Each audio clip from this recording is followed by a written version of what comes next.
O Luffy morreu, acabou One Piece. Essa é a impressão que o capítulo 1189 deu nas suas primeiras páginas. Mas, com os machados do Gaban dando de encontro com a lâmina do Xintian de Mu, uma arma que carrega o significado de punição divina, uma nova esperança surgiu. Luffy ainda pode sobreviver. Mas para isso, o Gear 5 não é mais o suficiente. A sua forma mais livre, que tomou as páginas do mangá pela primeira vez no capítulo 1044, agora 150 capítulos depois, encontrou um oponente que é simplesmente forte demais. E é exatamente disso que ele precisava. O Luffy já teve algumas mortes metafóricas no mangá, e de um jeito ou de outro, elas servem para permitir ele crescer, evoluir e voltar ainda mais forte. Dessa vez, temos um aspecto inédito, uma morte pelas mãos de Mu, pela lâmina que se intitula O Vazio. E foi aí que tudo finalmente fez sentido para mim. Muitos já sabem que uma das histórias mais simbólicas da humanidade, e certamente mais influente no Oriente, é a Jornada ao Oeste, que conta a grande aventura de Sun Wukong, o Rei Macaco. One Piece não escapa dessa influência. Além do seu protagonista se chamar Monkey D. Luffy, o próprio Oda já comentou diversas vezes como Dragon Ball é uma das suas maiores inspirações. Son Goku é literalmente a tradução do japonês para o nome Sun Wukong. Então, nem precisamos comentar como o brilhante Toriyama bebeu dessa linda fonte para sua lendária obra. Em paralelo, por muitos anos antes da revelação do Gear 5, se especulava que a forma final do Luffy envolveria a identidade ou alguma referência ao Rei Macaco. Mas ao invés disso, tivemos a revelação da fruta de Nika, o deus do sol, deixando esse assunto adormecido, poderíamos dizer até morto. Mas hoje eu vejo uma clara ressurreição, mais brilhante e mais poderosa, porque Sun Wukong pode ser traduzido como macaco que despertou ao vazio. E a lâmina que deu o golpe que incapacitou o Luffy é simplesmente a lâmina do vazio. Escondido perante nossos olhos, a ressurreição da nova forma do Luffy já pode ter sido colocada em movimento. Não teremos simplesmente a sua forma mais livre. Agora teremos o ápice entre caos e obstinação, representado pela forma primata, que é o símbolo que mais influenciou os animes e mangás historicamente. Se pudermos apontar para o Gear 5 quase como uma metalinguagem, uma forma do próprio autor se divertir com a sua história, a forma Sun Wukong trazendo habilidades insanas e completamente temáticas em One Piece. Para derrotar o Rei do Mundo, a sua forma mais livre vai ter que achar um pouco de ordem perante o caos. Mas só um pouco, porque o Rei Macaco não é piada. Fala galera, eu sou o Derek, se você puder deixar o like e se inscrever, fazemos conteúdo de One Piece todo dia, então, sem demorar muito, vamos direto para o vídeo.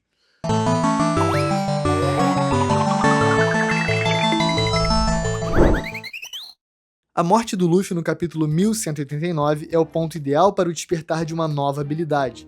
Seguindo os acontecimentos anteriores em One Piece, foi exatamente isso que aconteceu ao fim da sua batalha contra Kaido em Wano. Quando o agente da CP0 Guernica interfere na batalha, o Kaido acaba acertando o golpe que faz o coração do Luffy parar de bater. Mas, quando ele volta, com os tambores da libertação, nosso capitão atinge a sua forma mais livre, o Gear 5, que desde então parecia imparável.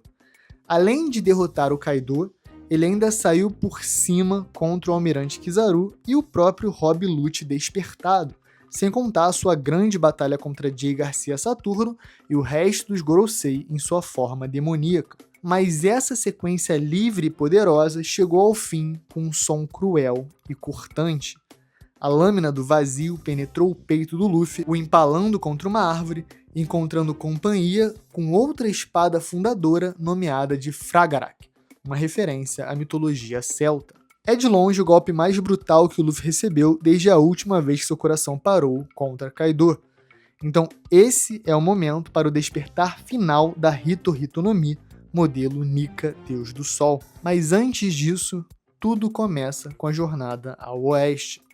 Nessa história do século XVI, Sun Wukong é um macaco inteligente que nasce de uma pedra e adquire habilidades sobrenaturais através da prática taoísta. E o incrível é que existem muitas similaridades entre essa história de 5 séculos atrás e One Piece, algo que é proposital por parte do autor, mas acredito que, por outro lado, por ser uma obra tão influente, acaba sendo sentida no subtexto de praticamente todos os mangás shonen, ainda mais tendo como Dragon Ball um dos seus maiores expoentes modernos. Um dos principais pontos da história é que Sun Wukong começa sua jornada lutando contra deuses. E a graça é que, mesmo o Rei Macaco sendo completamente caótico e travesso, ele ainda tem um coração de ouro e é considerado alguém gentil e benevolente, captando as verdadeiras qualidades de um rei. E o próprio Luffy emana essa energia de tempos em tempos. Voltando a falar de Wano, quando ele atravessa os Yonkous Big Mom e Kaido para cuidar do Kinemon caído, ele mostra que tem seu lado sério e ao mesmo tempo exala uma aura de rei perante o perigo. Podemos dizer o mesmo quando ele pede que a Robin grite em Enies Lobby, ou quando ele soca o San Carlos em Sabaody, momentos em que o Luffy não está mais brincando, não importa as consequências. E esse traço de personalidade original do Sun Wukong é muito influente em Dragon Ball. Mesmo tendo um ar sempre brincalhão e tranquilo, sabemos que o Goku também pode ficar muito sério, em especial quando o assunto é combate e proteger aqueles que ama. Mas desde a introdução do Gear 5, não tivemos muitos momentos em que vimos o Luffy realmente levando a sério. Sendo um poder que praticamente não tem limites, sendo a sua própria imaginação a maneira que ele guia o que é possível com a sua fruta ou não, a maior parte do tempo o Luffy está lutando enquanto vive um universo paralelo de diversão e loucura, mesmo com os oponentes mais terríveis possíveis do outro lado. Só que em termos práticos, talvez não seja possível seguir assim até o fim. Mesmo com todo o poder do G5, a luta contra Imu mostrou que as habilidades envolvendo o Maki e o Omen, a aura demoníaca, parecem neutralizar a loucura de Luffy justamente por serem tão inacreditáveis quanto. A Akuma no Mi original, de Imu, também parece não seguir as leis do universo de One Piece, sendo um poder capaz de distorcer a realidade. Uma referência prática sendo a sua chegada em Elbaf com as casas cantando e tomando forma. De fato, um poder divino. E isso nos retorna à batalha original de Sun Wukong, uma revolta contra os deuses. A rebelião interna do Luffy ainda não acabou, ele ainda sonha em ser rei dos piratas, custe o que custar, arriscando a sua vida com um sorriso para poder atingir seu sonho. O Luffy já é um macaco espiritualmente, seja quando Oda o desenha em uma história de capa, como a do capítulo 651, ou pela referência do seu nome. E não à toa, no capítulo 1189, a história de capa tem a Nami brigando com Luffy, Sanji e Zoro na forma macaquinha. A ideia de querer ser rei dos piratas também é igual ao destino de Sun Wukong, que se torna o rei macaco. A personalidade dos dois personagens também é bem similar. Em uma folha, são imprudentes, ousados e caóticos. Na outra, sábios, atenciosos e gentis. Mas enquanto Sun Wukong atravessa sua história em um mundo de demônios, Luffy vive o mundo dos piratas. Lembra do título da obra? Pois é. Luffy começa sua jornada no East Blue, o Blue do Leste, e parte em direção à Grande Rota e Laugh Tale, uma literal jornada ao Oeste. Outro detalhe que pode parecer bobo, mas é muito interessante, é que no primeiro capítulo, o Luffy ainda criança, come a fruta do diabo, que lhe garante os poderes de esticar como borracha. E na história da Jornada do Oeste, Sun Wukong come a fruta proibida do Jardim Celestial, que também lhe garantiu a habilidade de se esticar e encolher, assim como seu lendário cajado, que sim, também é uma inspiração para o cajado do Goku no Dragon Ball original. Durante a sua jornada, Sun Wukong encontra dois parceiros demônios que lembram bastante a dinâmica de Zoro e Sanji. Um é um demônio amante de comida que também tem uma certa queda por mulheres. Outro é um demônio que rivaliza em força com Sun Wukong, mas está sempre um pouco abaixo em habilidade de combate, como é o Zoro durante a maior parte da história, e também como reflete um pouco a dinâmica de Goku e Vegeta em Dragon Ball. O Zoro também referencia Ashura como golpe, mantendo a temática budista na história. Até a Nami tem um cajado com poderes especiais e, mais recentemente, adquiriu os poderes de controlar Zeus, podendo até voar em cima da nuvem, igualzinho o Sun Wukong faz em Jornada do Oeste, que também inspirou a nuvem voadora de Dragon Ball. Outra similaridade mega interessante é que o Sun Wukong acaba fazendo amizade e ganhando favores de vários personagens pela jornada, até mesmo personagens que ele eventualmente enfrenta em batalha, igualzinho ao Luffy, que durante Marineford, o Mihawk faz questão de dizer que seu maior poder era colocar todos ao seu lado. Os deuses tentam parar Sun Wukong com o poder do relâmpago na história, mas acabam falhando, assim como o deus Enel falhou contra Luffy. Algo curioso é que um dos primeiros momentos de fraqueza do Sun Wukong são contra a fumaça, o que se relaciona certinho com a dificuldade que o Luffy enfrenta em derrotar o Smoker no início da história. Entre tantos desafios e atribulações, a jornada de Sun Wukong acaba chegando no limite quando Buda o aprisiona por 500 anos em uma montanha, em certo momento, o colocando figurativamente e literalmente sob a sua palma. Fora a fruta do humano, modelo mitológico Buda que Son Goku carrega, é em Marineford, no arco da revelação do seu poder, que Luffy encontra o seu limite. Seu jeito ousado e alegre não é mais o suficiente para salvar o seu irmão Ace. Ele tem que se ver impotente e sem saída enquanto seu irmão é morto por Akainu. Esse é o estopim que leva Luffy ao time skip, a passar 2 anos aprendendo e se fortalecendo para poder então retornar à sua jornada, mais sério e mais confiante. Isso acompanha os 500 anos de reflexão de Sun Wukong, preso sob a montanha, quando depois ele ressurge mais sábio e mais poderoso, capaz de enfrentar qualquer desafio em busca de se tornar verdadeiramente iluminado. Para o Luffy, essa versão do Nirvana é chegar até One Piece e se tornar rei dos piratas, mas ele ainda não está pronto para atingir seus objetivos. Diferente de Marineford, agora o próprio Luffy parece ter encontrado seu limite, incapaz de se defender de um oponente muito mais poderoso. Na lógica de combate, eu acho que Oda já deu alguns indicativos fortes de que o Luffy precisa sim evoluir no controle da sua fruta, e o principal indício é a luta entre Loki e Imu.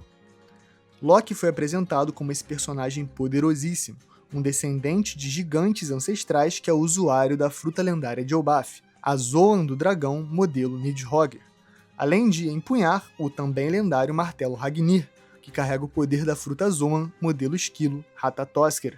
E durante boa parte do combate, Loki parece manter em pé de igualdade contra Imu, mesmo lutando sozinho. Além disso, em nenhum momento Oda nos deixa esquecer que no início do arco ele sofreu ferimentos terríveis enquanto ainda estava preso sob as correntes de Kairosek, vulnerável, quando Gunko e Shamrock simplesmente detonaram o príncipe com suas habilidades, a Cerberus e a fruta da seta. Alguns capítulos depois, a Gerd avisa que o Loki precisa de meses para se recuperar completamente dos seus ferimentos. Mesmo com a sua capacidade de recuperação sobrenatural, durante todo o combate contra Imu, Loki parece estar ofegante, um sinal de fadiga que indica que os ferimentos estavam ainda cobrando um preço alto para um combate tão feroz. Em contrapartida, o Luffy estava completamente tranquilo, tinha acabado de comer toneladas de comida e avisou que se sentia no seu ápice. Mesmo assim, quando Imu começou a lutar a sério, não durou muito para o Luffy estar empalado em uma árvore com 2 espadas no peito. É importante dizer que no início do combate com Loki, Imu parecia estar em um estado de leve confusão mental em relação ao presente e ao passado, mas mesmo assim, deu para ver como o nome Monkey D. Luffy e principalmente as memórias de Joy Boy foram agravantes para despertar o ódio e a ira de Imu. Mas ainda existe uma dúvida a ser respondida. Como Luffy entraria em um suposto modo Rei Macaco usando os poderes atuais da fruta? E eu acredito que essa é a resposta mais divertida. Nós sabemos que a fruta de Nika é sobre tornar a sua imaginação realidade e usá-la para vencer seus oponentes, representando o espírito do Deus do Sol e os tambores da libertação. Por outro lado mais prático, ela é uma espécie de metalinguagem do autor, que quer desenhar sobre um poder tão ridículo e imprevisível que torne sempre o resultado interessante e divertido.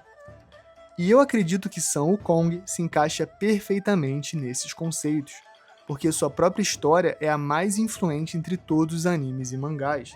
Então ter Monkey D. Luffy representando o Rei Macaco em sua jornada ao oeste em busca do título de Rei dos Piratas parece ser exatamente o tipo de metalinguagem insana que Oda adoraria inserir na obra. Em efeitos práticos, poderíamos simplesmente ter uma nova forma do Gear, com um novo design ainda lotado de possibilidades, mas com menos referências a Looney Tunes e animações da era Rubber Band do início do século XX, e mais referências ao estilo de luta consagrado nos contos da Jornada ao Oeste, e em tantos animes, mangás e literatura asiática no geral, que essa história lendária influenciou. E se você acha que isso limitaria muito o poder do Gear 50, eu digo o contrário. Os poderes do Rei Macaco em Jornada do Oeste são tanto divertidos quanto praticamente ilimitados. Ele se clona, usa habilidades de vento, de trovão, realmente tem uma infinidade de poderes para o Oda explorar. E claro, da maneira One Piece G5 que a gente já conhece, ia ser muita diversão. Tematicamente, também seria uma maneira de trazer o Luffy um pouco mais sério e obstinado para um combate que rivalizaria contra o Rei do Mundo, sempre podendo acessar os poderes de Nika da maneira que bem entender, mas trazendo de volta para o mangá um caos controlado que pode definir a sua ressurreição e seus novos poderes em busca da verdadeira iluminação divina. Com os poderes da sua fruta, ele poderia invocar o cajado, usar os poderes de esticar e referenciar as habilidades do Rei Macaco praticamente sem limites. E de novo, o mais legal de tudo seria ver que a lâmina do vazio, a arma de Imu, praticamente teria cumprido uma profecia, porque São Wukong significa macaco que desperta do vazio, uma provável referência à ideia de que ele despertou de uma estátua. Mas dessa vez, quem estaria despertando ele seria o próprio Imu, com a sua cruel lâmina do vazio. E para uma cereja no bolo da teoria, eu também talvez estivesse pensando em uma maneira do Luffy ser um pouco mais macaco, já que talvez o Imu seja um pouco mais papagaio do que a gente imagina. Então, esse foi o vídeo. Comenta aí se vocês acharam que faria sentido na história, no modo São Wukong para as sagas finais de One Piece. Deixa o like, se inscreve se puder. A gente tá fazendo vídeo todo dia. É isso, galera, e valeu!